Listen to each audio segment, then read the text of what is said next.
Peter Willcox, take us to the Rainbow Warrior in 1985. You're in Auckland and you woke up. So tell us what happened then. Well, 1985 was our year of protesting nuclear testing in the Pacific. We had just come from the Marshall Islands, where we had relocated a group of Marshallese people that had been used by the U.S. military purposely as guinea pigs to test the effects of radioactive fallout. And over the years, a generation from 1955, when the first hydrogen, or the biggest hydrogen bomb, the 20 megaton Bravo shot, was launched, until 1980, which is when they started appealing to leave, they had had increasingly poor health, especially in women's reproductive health issues, where many women had 6, 7, 8 miscarriages. They had jellyfish babies, which is just what it sounds like. And after, as I said, a generation of this, they appealed to the U.S. and the Marshall's government to move them.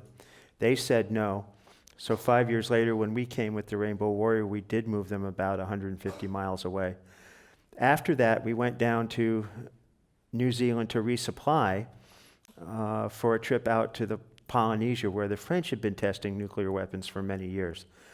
The French were worried about this, and so they sent a team of soldiers, espionage people, whatever you want to call them, to New Zealand.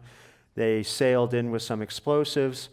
One night, about the fourth night after we were in, they took two of the divers, went across the harbor, tied up on the pier across from us, dove underwater, planted the bombs, swam back, and went back across the harbor.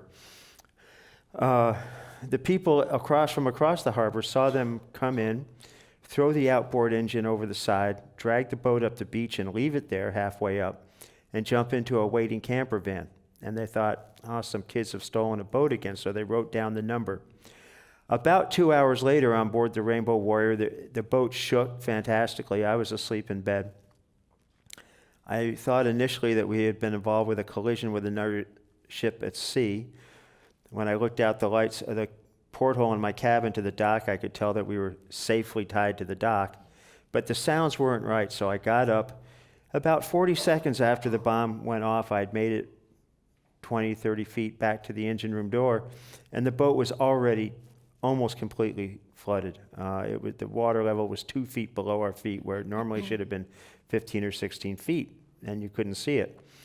So my first thought was to go back to the after accommodations where people were rising. The first bomb went off. About a minute later, the second bomb went off. It had given our photographer, Fernando Pereira, just enough time to go to his cabin, and the second bomb was directly underneath his cabin. It racked the door, and he drowned in his cabin. I got off on the dock, and there was not anything we could do. There was tons of diesel fuel floating on the surface. We were questioned by the police most of the night. They were furious at first. It was only the second act of political terrorism in New Zealand history. Going to New Zealand for us at the time in 1985 felt a bit like coming home, because they were about to become a nuclear-free zone. And we felt so welcomed there and relaxed. What happened then was the two French agents who were masquerading as Swiss tourists, the next day, about 36 hours after the boat had been bombed, returned the camper van to the airport asking for a refund for a day's rental, because they had to fly home early because her uncle was sick in Switzerland. Well, there's a big note under the counter. They were detained by police, interrogated, and put in a hotel room that night and said, look, we're sorry. We'll take you to the airport in the morning. Please feel free to order room service, use the phone, do whatever you want. Just please don't leave the hotel room. So the agents immediately got on the telephone to Paris, DSEG headquarters, and said, we blew up the boat, it all went cool, but we've been detained, but we'll be home tomorrow. The New Zealand police recorded the whole thing. 2 days later, they were arraigned, and about a month later, they copped a plea to second-degree murder. Obviously, losing a shipmate is about as bad a thing that can happen on a ship. It's the captain's first priority to keep his crew safe. And it was a bad day, but all of us on the boat felt in some weird way that if we had scared the government of a first world superpower so badly they would set out to kill us, that we must be doing something right.